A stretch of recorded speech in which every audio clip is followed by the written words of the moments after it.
오늘 저는 요한계시록 강의 제21강입니다. 계시록의 두 증인은 누구이며 왜 등장하는가에 대해서 우리 지난주에 말씀드린 것처럼 지난주에 이제 저희가 요한계시록 8장에서부터 11장까지 했는데 그 중에 오늘은 특별히 이 두 증인에 대해서 한번 살펴보겠습니다. 자, 여러분 이 두 증인 들어보신 분 계신가요? 두 증인에 대해서 이제 이 맨 뒤에 한번 보세요. 여기 나누어드린 유인물 맨 뒤에 보시면 부록이 있습니다. 요거를 이제 오늘 다 하진 않을 거예요. 요 부록은 여러분들이 이제 집에 가서 좀 보시는데 거기에 보시면 두 증인에 대해서 우리가 왜 배워야 되는지 제가 간략하게 해놨습니다. 두 증인에 대해서 성경적으로 배워야 하는 이유에 대해서 자신들을 두 증인 혹은 두 감람나무라고 두 올리브나무입니다. 저희 성경에서는 자칭하는 이단들이 많기 때문입니다.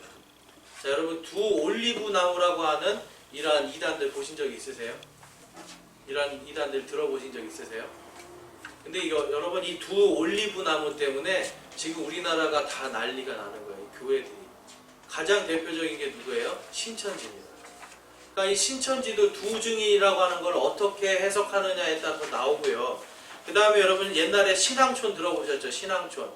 이 박태선이라는 분이 신앙촌이라는 걸 만들어서 거기에서 이제 자기들만 구원받고 이 신앙촌 안에 들어와서 있어야 구원받는 것처럼 해서 아직도 여러분 그 웬만한 가정에는 신앙촌 이불 하나씩 다 있지 않아요? 그렇죠? 신앙촌 밍크 이불 옛날에 따뜻한 거 있죠? 그런 거 있고 여기 가련동에 가니까 또 신앙촌 아직도 판매하는 이런 가게가 있더라고요. 그러니까 이분들은 아직도 이 박태선이라는 분이 이제 돌아가셨거든요. 그런데도 이분을 그 두 증인 중에 하나, 두 감람나무 중에 하나다라고 이렇게 믿고 있어요. 그러니까 여러분 이 사람들은요 아직도 지금 모여서 집단 생활을 하고 있고요. 재산을 거기다 다 바치고 자기들은 바친 재산하고 이제 재산을 바쳤으니까 그 다음에 이제 거기서 일하는 이제 공장에서 나오는 수익이나 이런 거를 다 나눠 가지면서 지금 살고 있습니다. 그러니까 이런 것들이 지금 잘못되어 있다라는 걸 보면 알 수 있고 그 다음에 이영수라는 분이 있어요. 이분도 이제 자신이 박태선과 함께 감람나무다 해서 자기는 박태선이 첫 번째 감람나무고 자기는 두 번째 감람나무다 해가지고 이렇게 아직까지 이분은 살아있습니다. 그래서 이제 한국 기독교 에덴성회라는 데가 있어요. 여러분 에덴성회 이렇게 들으면 이분이 감람나무구나 이렇게 생각하시면 되고 그 다음에 또 이제 유명한 사람이 있죠. 가수 싸이의 장인입니다. 여기 유재열이라는 사람이 있어요. 이분은 근데 지금 현재 합동 측에 대한예수교 장로회 백석이라는 데 소속돼 있어요. 그러니까 이제 정식 교단에 소속되어 있는데도 불구하고 지금 이 유재열이라는 분과 그의 아버지 유인구라는 분이 이 두 분이 우리가 바로 두 감람나무다라고 하면서 이 지금 오늘 우리가 배울 두 증인이다라고 이야기를 하는 거예요. 여러분 그런데 이제 이상하죠? 이런데도 어떻게 정상적인 그 교단에 들어갈 수 있는지. 그러니까 이게 이제 신학적으로 이게 서로 뭐랄까 정확하게 모르니까 대충 받아들여 주는 거예요. 그리고 그래서 이제 여기에서 뭐가 나오냐면요, 여러분들이 많이 들어보신 증거장막이라는 게 나와요. 증거장막. 그래서 과천이 이 창세기에 나오는 에덴 동산이다. 이제 이야기하면서 이제 거기에서 누가 나오냐면 이만이라는 사람이 나오고 홍종효라는 사람이 나와가지고 자기들이 이제 두 올리브 나무다. 바로 이제 오늘 우리가 읽을 바로 이 두 증인이다라고 주장하게 됩니다. 그래서 여러분 그 밑에 이제 이 증거 장막에 대한 이단들의 주장들은 여러분들께서 한번 집에서 잘 살펴보시면 얼마나 허무맹랑한 이야기인지를 이제 알게 되실 거예요. 그래서 가장 중요한 건 뭘까요, 여러분? 가장 중요한 거. 이 요한계시록의 말씀을 우리가 하나님의 말씀으로 풀면 이러한 일이 생기지가 않아요. 그러니까 하나님의 말씀을 있는 그대로 믿으면 생기지 않는데 주로 이 사람들이 지금 뭘 믿는 거냐면 사람의 교리를 따라가다가 사람의 교리 때문에 망하는 것을 볼 수가 있습니다.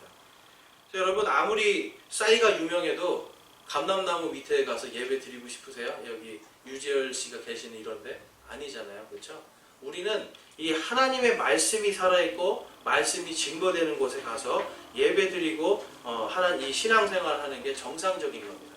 그래서 여러분들의 이제 마음속에 오늘 이제 이 두 감람나무, 두 증인, 이 두 올리브나무 이제 이러한 용어들을 여러분들이 한번 미리 알고 가시라고 이렇게 제가 뒤에 부록을 넣어놨습니다. 그래서 여러분들이 이걸 집에 가서 잘 참고해 보시고, 자 이제 다시 앞장으로 넘어가서 이제 오늘 저는 이 요한계시록 11장 1절에서 13절까지 나오는 두 증인에 대해서 이제 한번 살펴보고자 하는데요.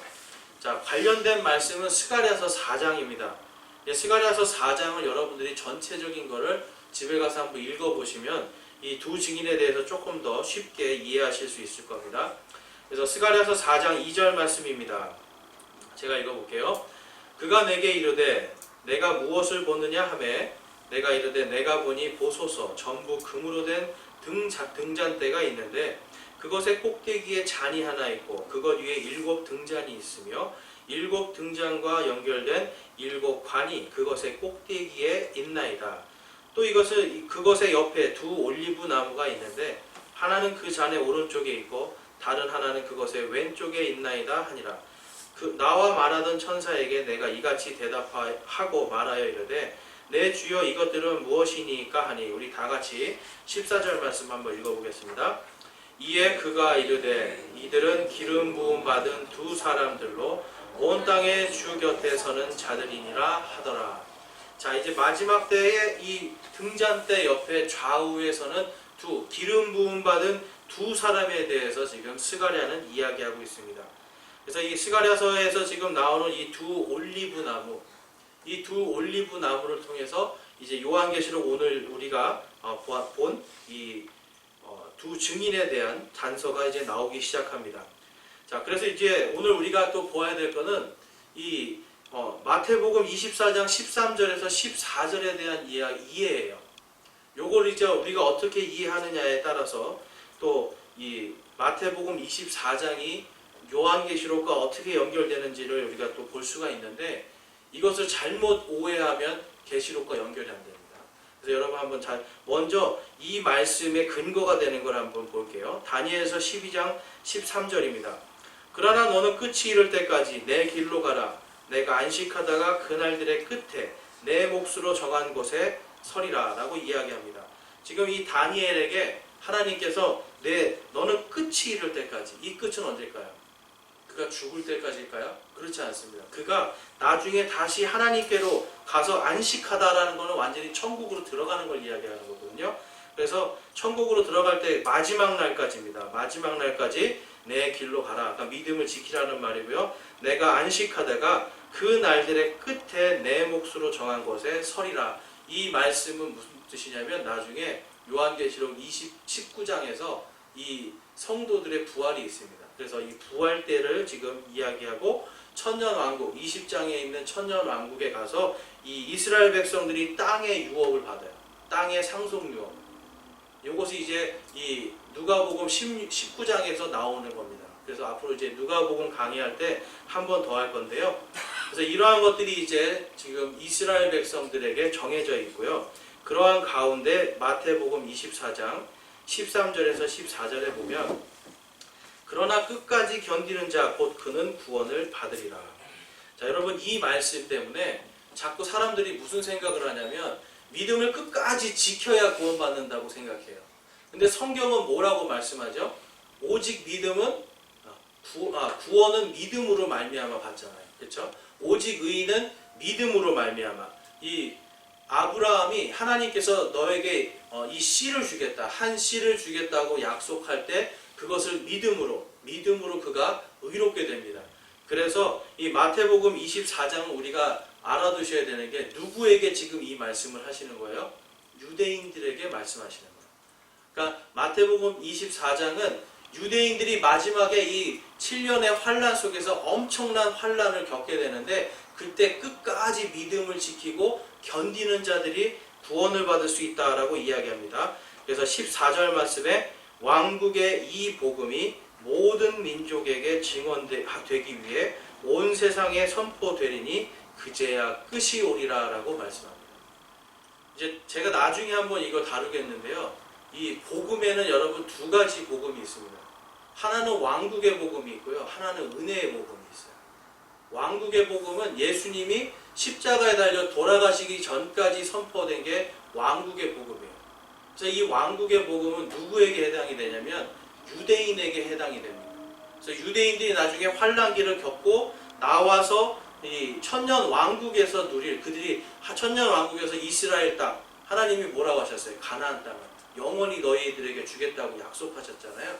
그러니까 하나님께서 친히 약속하신 것을 지키는 그때, 아까 다니엘에게 이 마지막 때까지 마지막 때의 그날들의 내 몫으로 정한 곳에 서리라라고 하신 것처럼 그때입니다. 그래서 이 왕국의 복음, 예수님이 지금 어떤 복음을 선포한다고 말씀하시는 거예요? 왕국의 복음, 바로 이스라엘 백성에게 주실 왕국의 복음이고, 그 다음에 은혜의 복음은 어떤 복음입니까? 바로 지금 이방인인 우리가 갖고 있는 게 은혜의 복음이에요.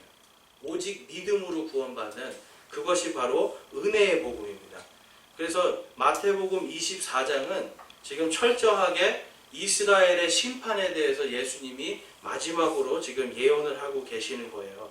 그런데 여기서 지금 보면 이 왕국의 이 복음이 마지막 때 온 세상 끝까지 선포돼야 그때야 끝이 온다라고 이야기합니다.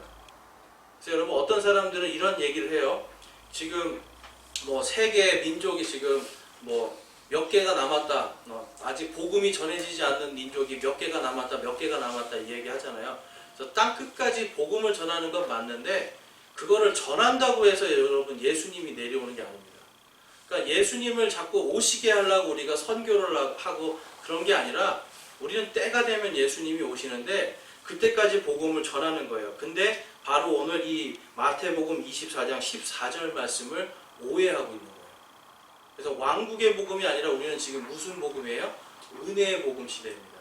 그래서 왕국의 이 복음을 온 세상의 마지막에 끝에 선포하는 자들이 있습니다. 그들이 누굴까요, 여러분? 바로 오늘 읽은 두 증인이에요.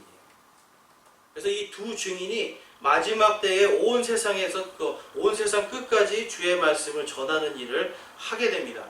그래야 어떤 일이 옵니까? 그제야 끝이 오는 겁니다. 그래서 이 두 증인에 대해서는 여러분, 우리가 첫 번째로 예수님께서 오시는 것을 준비하고요. 정말 이 엘리야가 침례 요한이 뭐라고 그랬어요? 나는 광야에서 외치는 자의 소리다. 그렇죠? 주의 길을 곱게 하는 자다 말씀하시잖아요. 이게 예수님의 초림 때도 일어나야 되고 반드시 예수님의 재림 때도 일어나야 됩니다. 왜 그럴까요? 성경에 예언되어 있기 때문에. 그래서 이 엘리야의 영을 가진 이 초림 때의 침례자 요한, 그리고 재림 때의 이 두 증인, 바로 이들이 예수님 오시기 전에 반드시 나타나야 되는 사인으로서 하나님께서 쓰시는 겁니다. 자, 그런데 이제 거기 보시면 일반적으로 우리가 이제 수많은 신학적인 게 있지만, 오늘은 이제 시간 관계상 칼빈주의에 대해서만 제가 좀 이렇게 다루고자 하는데요. 칼빈주의 신학 때문에 지금 이 요한계시록 해석이 안 되고 있습니다. 그래서 내가 두 감람나무다 하고 나서도 그걸 어떻게 하지를 못해요. 그래서 이 칼빈주의 신학 우리가 잠깐 이제 보면, 이제 칼빈주의는 누가 만들었죠, 여러분? 아시는 분 계세요? 존 칼빈이라는 사람이 만든 신학입니다. 그러니까 이제 이 칼빈의 주장을 따르는데요. 칼빈은 사실 이 요한계시록을 제대로 강해를 하지 못했습니다. 그래서 그가 이제 하지 못한 이유는 뭐냐면, 그 사람이 이 가톨릭에 있는 어거스틴의 신학을 고수했기 때문에 그래요. 그러니까 이 어거스틴의 수많은 이제 그 교리적인 문제들이 있는데, 가장 큰 문제가 뭐냐면 이스라엘을 영적인 이스라엘, 그러니까 성경에서 나오는 이 이스라엘을 영적인 이스라엘로 해석하면서 이 이스라엘이 받을 축복을 누가 받는다? 오늘날 우리 교회들이 받는다라고 이렇게 교리를 만들어 버렸어요. 그것을 우리가 이스라엘 대체 신학이라고 이야기합니다. 그러니까 이 어거스틴의 신학을 그대로, 이 존 칼빈이 여러분 종교개혁을 했는데, 종교개혁 때 외친 말이 있습니다. 그것이 뭐냐면 다시 어거스틴으로 해요. 그러니까 존 칼빈의 이 종교개혁은 다시 성경으로가 아니라 다시 어거스틴으로라고 이야기를 합니다. 그러니까 누구의 지금 교리를 따라가는 거죠? 어거스틴의 교리를 따라가는 걸 볼 수 있습니다. 자, 그래서 거기 보시면, 그래서 이 기독교 강요라는 책을 썼어요. 이것도 이제 3권까지 있는데 보신 분들도 있을 거예요. 그 중에서 이제 25장에 구원론에 이렇게 이야기합니다. 천이라는 숫자는 요한계시록 20장 4절에 나오는 천년왕국에 대해서 그의 견해를 말하는 거예요. 천이라는 수는 교회의 영원한 복에 적용되는 것이 아니라 교회가 지상에서 수고하는 동안에 당할 각종 곤란에만 적용되는 것이다. 자, 도리어 성경 전체는 선택된 자들의 복이나 악한 자들의 벌이 영원하리라고 선언한다라고 이야기합니다. 이 말은 뭐냐면 지금 이 사람은 지금이 천년 시대, 천년 왕국 시대라고 이야기하는 거예요. 자, 여러분 지금이 천년 왕국 시대가 되려면 성경적으로 보면 지금 오늘 읽은 두 증인이 나타나야 됩니까? 나타나야 되지 않습니까? 나타나야 되는 거예요. 근데 이제 요한계시록에 있는 내용을 지금 이 사람은 전부 다 어떤 상징과 이러한 거로만 해석을 하다 보니까 이것을 문자적으로 이해를 못하는 거예요. 그러니까 지상에서 이 천년 왕국 동안, 지금이 천년 왕국, 그러니까 무한대의 시간이라는 거예요. 그리고 지금 우리가 받는 이 고난이 7년 환란 동안 받는 고난들이다라고 이야기를 하면서 그냥 두리뭉실하게 갑니다. 그래서 이런 그 신학적인 그 관점 때문에 칼빈주의에 들어가면 아까 우리가 읽은 마태복음 24장 13절에서 14절 끝까지 견디는 자 곧 그는 구원을 받으리라라는 이 말씀을 지금 신약 교회 시대에 적용을 해서 우리가 지상에서 지금 고난을 받잖아요. 이 고난 받는 동안에 끝까지 잘 견뎌야 구원받는 쪽으로 이야기를 해요. 근데 이게 문제가 돼요. 뭐가 문제가 될까요? 바로 칼빈주의의 예정론 때문에 문제가 되는 거예요. 예정론이 뭡니까? 하나님이 처음부터 태초부터 구원할 사람, 구원하지 않을 사람을 정해놨다라는 거예요. 하나님이 선택한 사람, 선택하지 않은 사람을 정해놨다고 하는 거예요. 이걸 조금 다른 말로 하면 하나님께서 미리 택한 사람이 있고 그 다음에 구원받지 못하도록 그냥 유기견처럼 유기에 놓는, 버려놓은 사람이 있다라고 하는 이 신학적인 체계가 예정론입니다. 자, 여러분 이 말씀을 들으면 하나님께서 정말 사랑이 있는 분일까요? 그렇지 않습니다. 예정론에 따라가면 하나님은 분명히 태어나자마자 하나님이 버릴 사람을 정해놓는다는 거예요. 그러니까 어때요, 여러분? 끝까지 견디든지 견디지 않든지 구원받을 자는 다 구원받을 수 있게 되는 게 예정론이에요. 근데 이것 때문에 하여튼 이제 반박하는 이러한 신학들이 생기는데 그거를 이제 우리가 알미니안주의라고 얘기하는데 그건 오늘 다룰 게 아니고요. 그러니까 이러한 부분들 때문에 지금 이 은혜의 복음 중에서 특별히 예정이라고 하는 것과도 어때요, 여러분? 예정됐는데 견딜 필요 있어요? 없잖아요. 예정됐는데 여러분 선교하거나 전도할 필요 있어요? 없잖아요. 그래서 극단적인 칼빈주의자들은 전도하지 말라고 해요.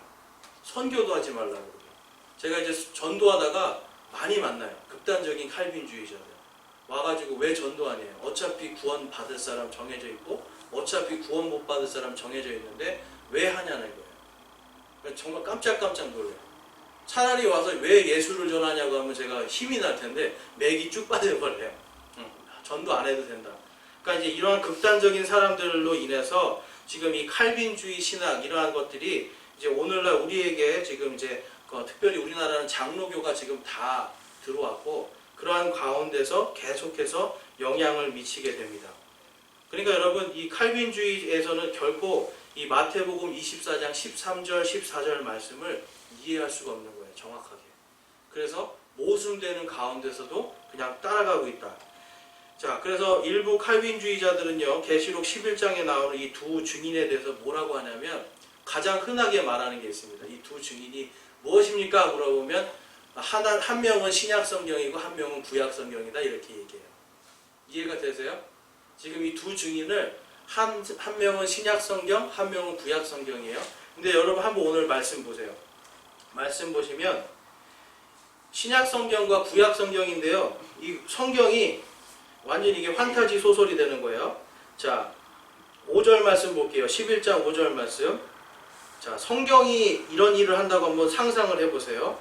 만일 어떤 사람이 그들을 해하고자 하면 그들의 입에서 불이 나와 그들의 원수를 삼킬 것이요 또 어떤 사람이 그들을 해하고자 하면 그가 반드시 이런 식으로 죽임을 당하리라. 성경책이 막 불을 쏴가지고 사람을 죽인다라는 거예요. 이해가 되세요, 여러분? 성경책이 사람을 불로 쏴서 죽인다 이런 말도 있고요. 자, 그 다음에 이제 이 적그리스도가 이 두 증인의 목을 뱁니다. 두 증인의 목을 베는데 어떤 이제 9절 말씀에 보면 그렇게 목베임 당한 뒤에 백성들과 족속들과 언어들과 민족들에서 나온 자들이 그들의 죽은 몸을 사흘 반 동안 구경하며 그들의 죽은 몸을 무덤에 두지 못하게 하리로다. 여러분 성경책을 지금 목 자르고요. 그 다음에 성경책을 목 자른 것뿐만 아니라 사흘 반 동안 이렇게 놓고 구경하는 거예요. 너무 속 시원하다고. 왜냐하면 이때는 이 왕국의 복음이 선포가 되는데 여러분 예수님이 왕국의 복음 선포할 때 하신 선포가 뭐예요? 회개하라잖아요, 여러분. 회개하라, 하늘의 왕국이 가까이 왔다. 지금 이때 이 두 증인이 회개하라고 전 세계에 선포를 하는 거예요. 지금 여러분 만약에 지금 이 시대에 예루살렘 성전에서 두 사람이 입에 불을 뿜으면서 회개하라고 선포하면 어떻게 될까요, 여러분? 전 세계 뉴스에 나가지 않을까요? 그렇죠? 이 두 증인이 있을 때는 지금과 같이 지금 엄청난 이 기술력들이 발달된 시기란 말이에요. 지금과 같은 시대. 그렇기 때문에 이 두 증인이 이렇게 회개하라 하나님의 왕국이 가까이 왔다라고 선포하니까 듣기 싫은 거예요. 그래서 적그리스도가 목베 죽이고 진짜 사람이니까 목베 죽이고 죽은 시체를 사흘 반 동안 구경하고 그 밑에 보면 더 재밌죠? 사람들이 10절에 보면 그 두 사람이 죽으니까 어떻게 돼요? 기뻐서 선물들을 막 나누는 거예요. 그러니까 여러분 이게 지금 성경이라고 이해가 되세요? 아닙니다. 이건 실제 사람입니다. 어떤 사람의 형태를 가진 그러한 모습들이고요. 또 다른 어떤 사람들은 또 이렇게 이야기해요. 칼빈주의자들 중에 한 명은 마틴 루터고 한 명은 존 칼빈이다. 이렇게 얘기를 해요. 그래서 두 증인은, 두 감람나무는 마틴 루터와 존 칼빈이다. 이렇게 이야기하면서 이 요한계시록 11장이 이루어졌다 벌써. 왜냐하면 마틴 루터나 칼빈이 다 지금 나타난 거잖아요. 그런데 여러분 이게 이루어지지 않았다는 게 어디서 나타납니까? 11절에 나타납니다. 사흘 반이 지난 뒤에 하나님으로부터 온 생명의 영께서 그들 속으로 들어가심으로 그들이 자기 발로 일어서니 그들을 보던 자들에게 큰 두려움이 임하더라. 죽었다가 다시 살아나는 겁니다. 예수님처럼 사흘 동안 죽어 있다가 다시 살아나는 일이 일어나는 겁니다. 그러니까 여러분 이 존 칼빈도 아직 안 살아났고요. 마틴 루터도 아직 안 살아났습니다. 그리고 아까 우리가 처음에 봤던 박태선 이라는 사람도 어때요? 아직도 다 죽어 있잖아요. 그리고 앞으로 이만이라는 사람이 이제 죽음을 기다리고 있잖아요. 엄청 많이 지금 오늘 내일 한다고 하더라고요. 근데 이 사람이 이제 사흘 반 만에 부활하면 진짜 이 두 증인이겠지만 여러분 부활할 리가 없죠. 왜냐하면 이 이만희가 입에서 불 뿜은 거 보신 적 있으세요? 없잖아요 아직. 그러니까 성경적으로 보면 이들이 다 거짓말쟁이다라는 것을 우리가 알 수가 있습니다. 그러니까 이제 신학적인 부분을 우리가 보는 게 아니라 무엇으로 보는 거예요? 하나님의 말씀으로 보면 이러한 거짓말쟁이들을 우리가 능히 이길 수 있고 골라낼 수가 있게 되는 겁니다. 자, 그 뒷장으로 넘어가시게 되면 이제 이 두 증인이 7년 환란기에 왜 등장해야 되는가 하는 내용이 나옵니다. 여러분 이 두 증인은요 반드시 나타나야 됩니다. 반드시 나타나야 됩니다. 그래서 우리 한번 말라기 4장 4절에서 6절 말씀 한번 볼게요. 우리 한 절씩 4장 4절에서 6절 말씀 교독하겠습니다. 너희는 내가 호렙에서 온 이스라엘을 위하여 내 종 모세에게 명령한 모세의 율법을 법규와 법도와 함께 기억하라. 보라, 크고 두려운 주의 날이 이르기 전에 내가 대언자 엘리야를 너희에게 보내리니 그가 아버지들의 마음을 자녀에게로 돌아오게 하며 자녀들의 마음을 그들의 아버지들에게로 돌아오게 하여 내가 와서 저주로 그 땅을 치지 아니하게 하리라. 자, 엘리야가 와야 어떤 일이 일어나는 겁니까, 여러분? 그 땅을 치는데 하나님께서 은혜를 주시겠다라고 이야기해요. 그래서 이 마태복음에 가보면 이렇게 이야기합니다. 마태복음 17장 11절에서 13절 보면 예수님이 이렇게 말씀하시는 거예요. 예수님하고 제자들. 자, 이제 11절입니다. 예수님께서 대답하여 그들에게 이르시되 참으로 엘리야가 먼저 와서 그 모든 것을 회복하리라. 자, 12절 말씀 함께 읽겠습니다. 그러나 내가 너희에게 이르노니 엘리야가 이미 왔으되 그들이 그를 알지 못하고 자기들이 하고자 하는 것을 다 그에게 행하였도다. 사람의 아들도 그와 같이 그들에게 고난당하리라 하시매 그제야 제자들이 그분께서 자기들에게 침례자 요한에 대하여 말씀하신 줄을 깨달으니라. 자, 예수님 앞에 지금 이 말라기의 말씀처럼 누가 온 거예요? 엘리야, 바로 침례자 요한이 오는데 침례자 요한이 어떻게 죽었습니까? 목베임 당해서 죽어요. 자, 이 두 증인도 여러분 마찬가지로 어떻게 죽어요? 목베임 당해서 죽죠. 그래서 말라기에서는요, 지금 여기서 보면 이제 말라기 말고 거기 제가 영어로 써놓은 게 있습니다. 우리 구본욱 형제 영어 잘하니까 우리 한번 읽어볼까요? 우리 거기 있는 거 가로에 돼 있죠. 11장 네, 17장 11절 엘라이아스 그 부분. Elias truly shall first come and restore all things. 자, 여기서는 지금 미래형으로 썼나요? 과거형으로 썼나요? 이해하며 자, 근데 요 뒤에는 지금 또 예수님이 이미 왔다고 그러죠. 그러니까 지금 앞으로도 미래에 와야 되고요. 그리고 이미 지금도 왔다라고 지금 예수님이 말씀하죠. 그러니까 지금 예수님이 오시기 전에 반드시 누가 와야 되는 거예요? 엘리야가 와야 돼요. 초림 때는 그 엘리야가 누구로 옵니까? 침례자 요한으로 오는 거고요. 예수님의 재림 때는 요 두 증인의 한 사람이 엘리야로 옵니다. 그런데 여기 보면은 이 말라기 4장 4절에 보면 먼저 하나님께서 뭘 말씀하시는 거예요? 내 종 모세에게 명령한 모세의 율법을 법규와 법도와 함께 기억하라라고 이야기해요.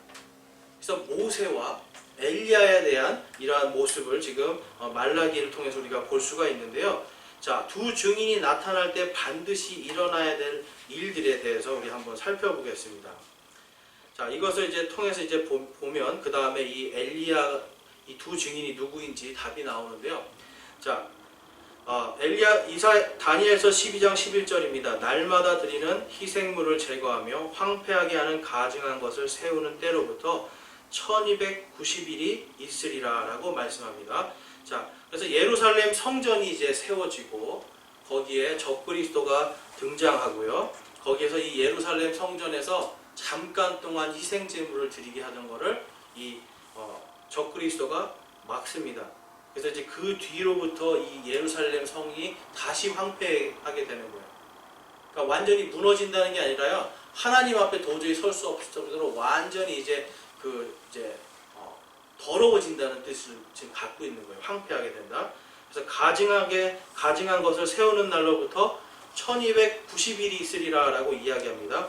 자, 근데 11장 3절 말씀 볼게요. 계시록 11장 3절 말씀에 보면 내가 나의 두 증인에게 권능을 주리니 그들이 굵은 베옷을 입고 1260일 동안 대언하리라 라고 이야기합니다. 자, 1260일이면 3년 반이에요. 42개월 3년 반을 이야기하는 거예요. 그래서 3년 반 동안 이들이 이제 대언을 하고 그 다음에 3일 반 동안 또 이들이 죽어 있잖아요. 그리고 다시 또 살아나죠.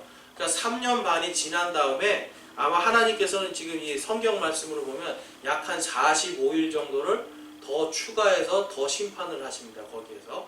그래서 이제 그 부분은 제가 나중에 뒤에 이 요한계시록 뒷부분에서 좀 할 거고요. 그러니까 어쨌든 이 두 증인은요 언제 나타나는 거냐면 바로 이 3년 반 마지막 3년 반 시작될 때 황폐하게 하는 가증한 것이 지금 예루살렘 성전에 세워질 때 그때 적그리스도가 등장한다.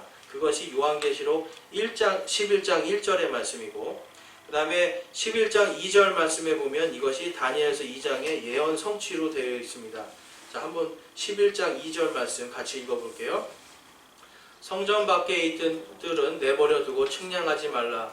그것을 이방인들에게 주셨은즉 그들이 그 거룩한 도시를 42달 동안 발로 짓밟으리라. 아멘. 자, 이 말씀에 대해서 예수님께서 이 이스라엘의 이 예루살렘 성이 이방인들에게 충만하게 짓밟히게 될 때가 있을 거다라고 예수님이 또 말씀해 주세요.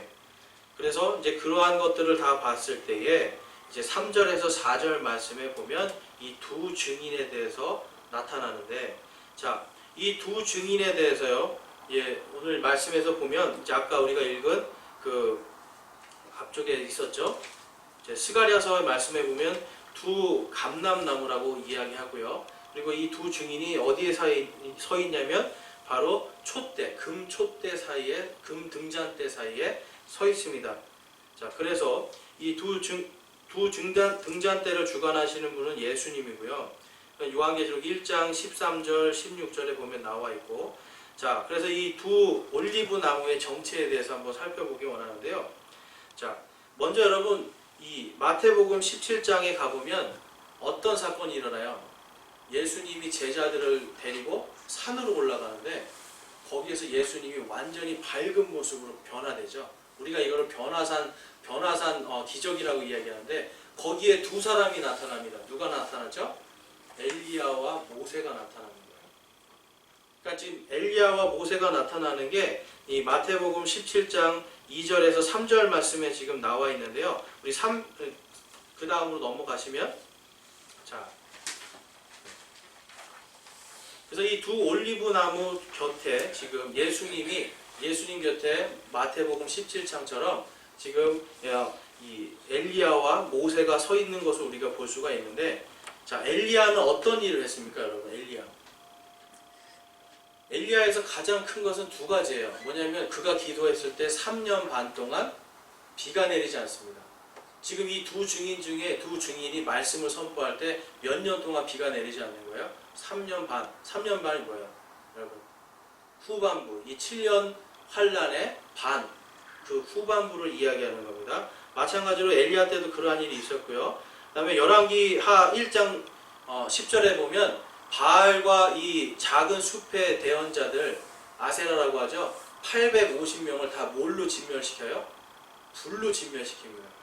그래서 하나님께서는 엘리야에게 이 불과 또한 이제 하늘의 이 가뭄이라든지 비를 다스릴 수 있는 권능을 주시면 우리가 알 수 있습니다. 그래서 그러한 권능과 함께 엘리야는 여러분 또 한 가지 하나님께서 그에게 일으키신 기적이 뭐예요?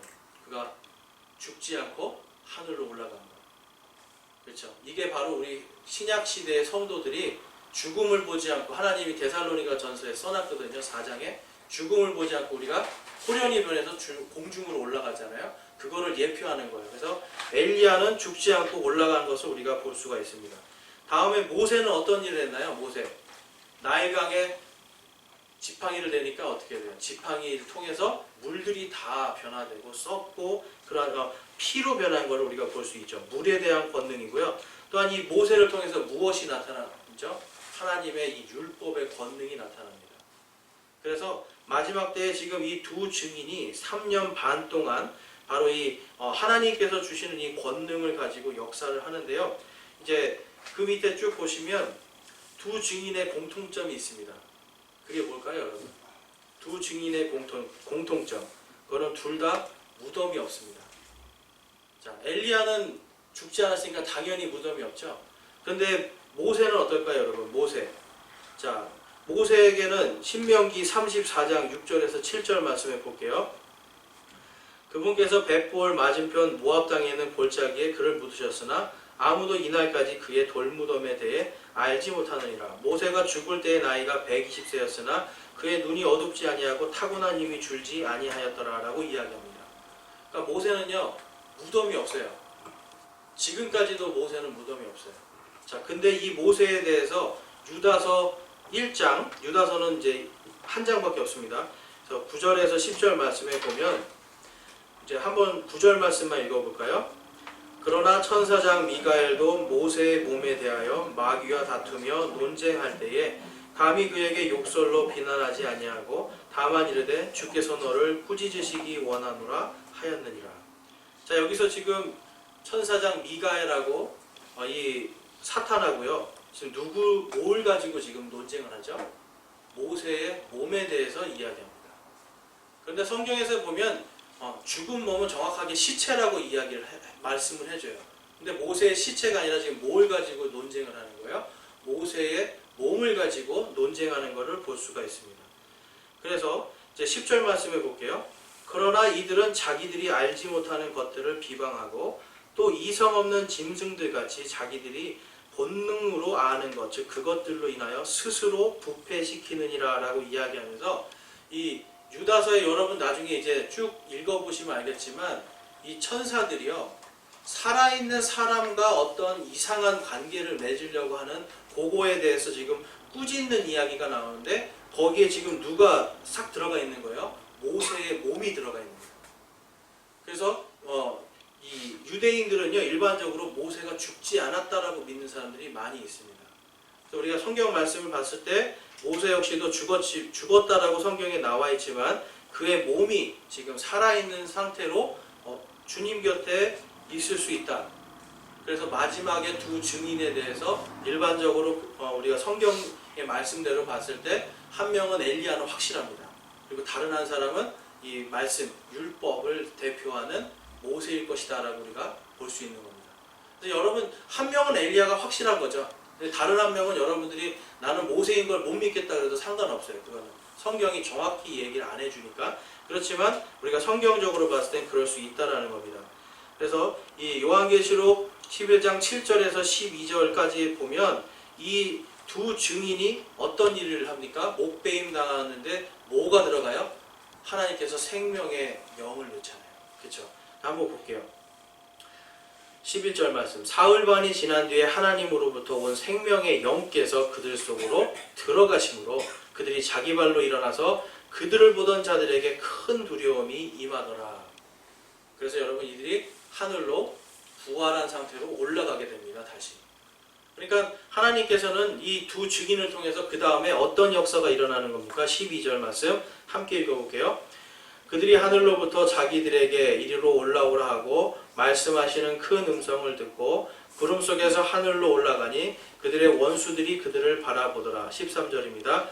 바로 그 시각에 큰 지진이 나서 그 도시의 10분의 1이 무너지고 그 지진으로 사람들 중에 7,000명이 죽었더라. 그 남은 자들이 놀라며 하늘의 하나님께 영광을 돌리더라. 자 여러분 죽었는데 왜 영광을 돌렸을까요? 하나님의 말씀을 알기 때문에 이들은 이 두 증인이 나타났다가 다시 올라간 걸 통해서 엘리야의 영인 걸 깨달은 거예요. 그리고 이제 곧 메시아께서 오시겠구나라는 것을 알고 하나님께 영광을 돌리는 겁니다. 그래서 마지막 때에 반드시 여러분 누가 나타나는 거예요? 두 증인은 반드시 나타나야 되는 겁니다. 그래서 이 두 증인에 대해서 우리가 알면 지금 말하는 이 자신이 지금 두 증인 중에 한 명이다라고 하는 이만희 절대 아닌 거죠, 여러분. 그리고 또 다른 많은 그 이단들 내가 두 증인 중에 한 명이라는 사람들은 절대로 두 증인이 될 수가 없는 겁니다. 언제 그들이 두 증인이 확실하다고 알 수 있는 거예요? 죽었다가 살아나면. 죽었다가 살아나면 우리가 인정해 줄 수 있어요. 근데 아직까지 이 땅에 내가 두 증인이다라고 나타난 사람 중에 단 한 사람도 살아난 사람이 없다라는 거예요. 미국에도 있었고 한국에도 있는데 아직까지 한 명도 살아나지 못했다. 그러면 그 사람들은 뭐예요, 여러분? 성경적으로 볼 때 거짓말장이들이다. 그래서 여러분 이 두 증인이요. 제가 오늘 좀 복잡한 얘기를 했지만 여러분 한 가지만 알아두시면 돼요. 예수님 오시기 전에 반드시 오셔야 되고 아직은 오지 않았다는 거예요. 그리고 그들이 나타날 때 우리는 이제 공중에서 있겠지만 이 땅의 사람들에게는요 그것이 저주지만 또한 복입니다. 그들이 올라간 다음에 어떻게 됐어요? 사람들이 하나님께 영광을 돌리잖아요. 구원받을 자들이 생긴다는 겁니다. 그래서 오늘 이제 우리 말씀을 통해서 보았는데요.